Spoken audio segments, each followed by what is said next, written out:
থাম থাম থাম, এই থাম বলছি, থাম থাম থাম থাম থাম থাম, দাঁড়া এই দাঁড়া দাঁড়া দাঁড়া, পালিয়ে যাবি কোথায়? দাঁড়া বলছি, দাঁড়া, এই থাম দাঁড়া বলছি, দাঁড়া। থাম, পালা পালা।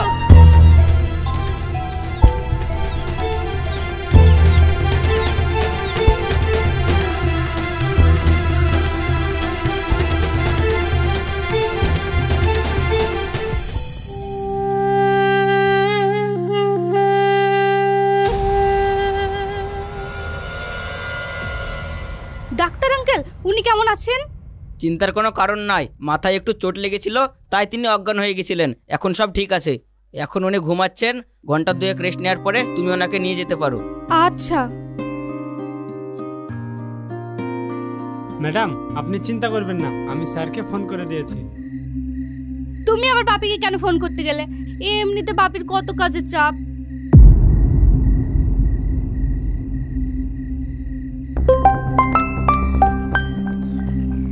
হ্যালো বাপি। কিরে মা, তুই ঠিক আছিস তো? হ্যাঁ, এখানে সব ঠিক আছে। একটা ছোট অ্যাক্সিডেন্ট হয়েছে। তুই কেন ড্রাইভ করছিলি? ড্রাইভার কি করছিল? না না, ড্রাইভারদের কোনো দোষ নেই। আমি বলেছিলাম গাড়িটা আমাকে চালাতে দিতে। শুনলাম তুই নাকি হসপিটালে। হ্যাঁ, ভদ্রলোকের মাথায় একটু চোট লেগেছে। ডাক্তার আঙ্কেল বললেন কিছুক্ষণ পরেই ওনাকে ছেড়ে দেবেন। ও আচ্ছা, আমি ম্যানেজারকে পাঠিয়ে দিয়েছি, তুই বাড়ি চলে আয়, আমিও বাড়ি ফিরছি। এই তো কিছুক্ষণের ব্যাপার। আমি ভাবছি ওনাকে বাড়ি পৌঁছে দিয়েই বাড়ি ফিরবো। তুমিও তো চিন্তা করো না বাপি। ঠিক আছে, কোনো অসুবিধা হলে আমাকে ফোন করবি, আর তাছাড়া ম্যানেজার তো থাকছে। আচ্ছা। ম্যাডাম আপনি চলে যান, আমি এদিকটা দেখছি। না না, আমি একদম ওনাকে বাড়ি পৌঁছে দিয়েই বাড়ি ফিরবো। মানবিকতা বলেও তো একটা জিনিস আছে। ঠিক আছে।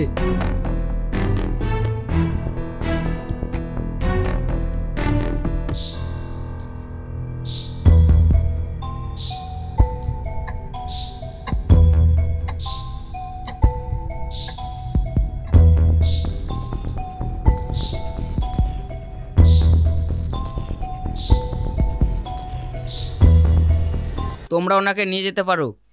আচ্ছা।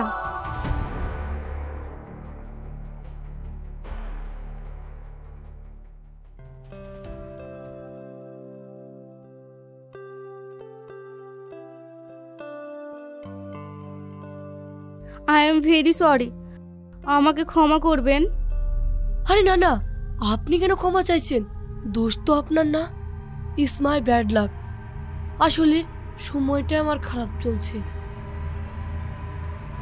আপনি ওভাবে ছুটছিলেন কেন? আপনি হয়তো লক্ষ্য করেননি, আমাকে কিছু গুন্ডারা তাড়া করছিল। কেন? আমি একটা বড় কোম্পানির ম্যানেজার। আমার মালিকের সব থেকে কাছের লোক ছিলাম আমি। আমার মতো? আমার মালিকের ক্যাশপত্র সবই আমার দায়িত্ব ছিল। উনি আমাকে অনেক বিশ্বাস করতেন। একদিন আই কাম ইন? আরে আসুন আসুন, মন্ডল বাবু বসুন। আপনার মালিকের কথা মতো 25 লাখ টাকা আমি আপনাকে দিয়ে গেলাম। বাকি টাকা 1 মাস পর দিয়ে দেব। ওকে, থ্যাংক ইউ।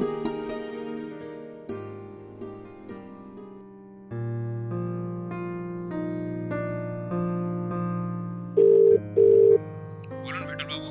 স্যার, মন্ডল বাবু 25 লাখ টাকা দিয়ে গেল। ঠিক আছে, ওটা আপনার কাছে রাখুন, বাকি টাকাটা মেরে দিলে সবটা ব্যালেন্স শিটে মেরে দেবে। ঠিক আছে, তাহলে টাকাটা আমাদের লকারে রেখে দিচ্ছি।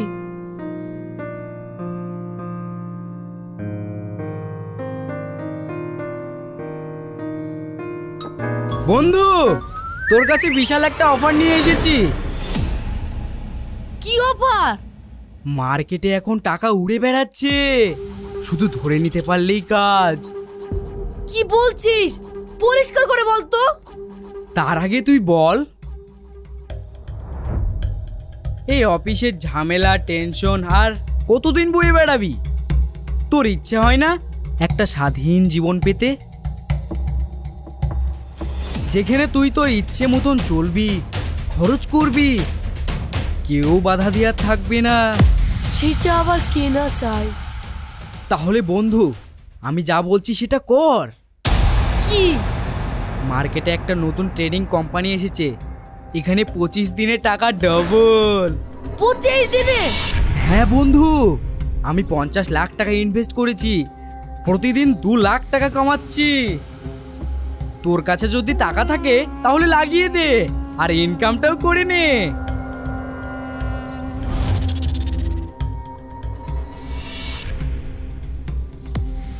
আমার কাছে 25 লাখ টাকা আছে, কিন্তু আবার কিন্তু কি? বন্ধু, এই সুযোগ কিন্তু আর পাবি না, মাত্র 1 মাসের ব্যাপার, তারপরে টাকা ডবল। শোন বন্ধু,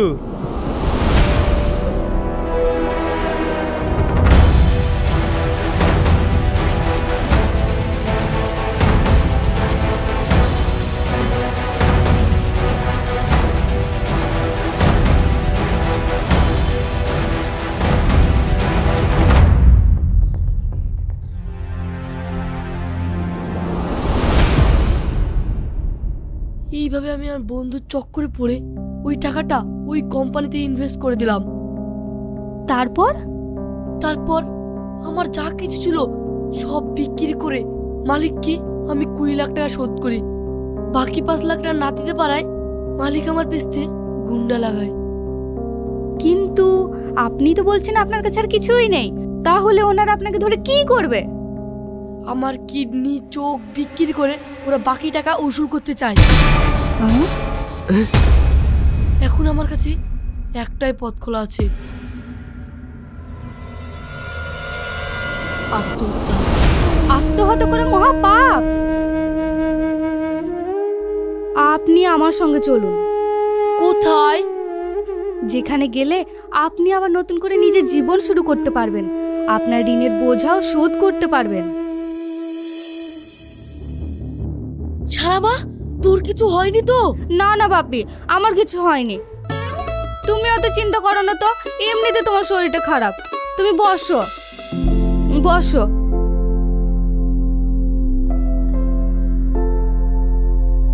তুমি ঠিক আছো তো? হ্যাঁ আঙ্কেল, আমি একদম ঠিক আছি। আমি ম্যানেজারের কাছে সব শুনলাম। তুমি এক কাজ করো, তুমি এখানে থাকো। আচ্ছা আচ্ছা, তোমার কোয়ালিফিকেশন কি? আমি বিকম গ্র্যাজুয়েট। বাহ, খুব ভালো তো। আমি দেখছি কি করা যায়। আরে, তোমার নামটাই তো জানা হয়নি। আমার নাম সাদিকুল। ঠিক আছে, তুমি বসো।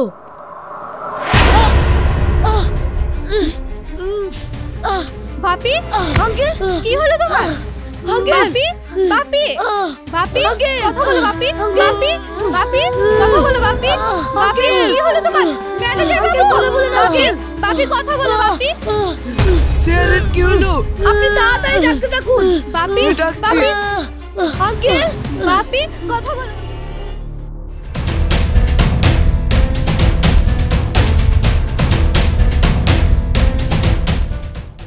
শোন, তোর এখন বয়স হচ্ছে, আর বেশি চাপ নেওয়া যাবে না।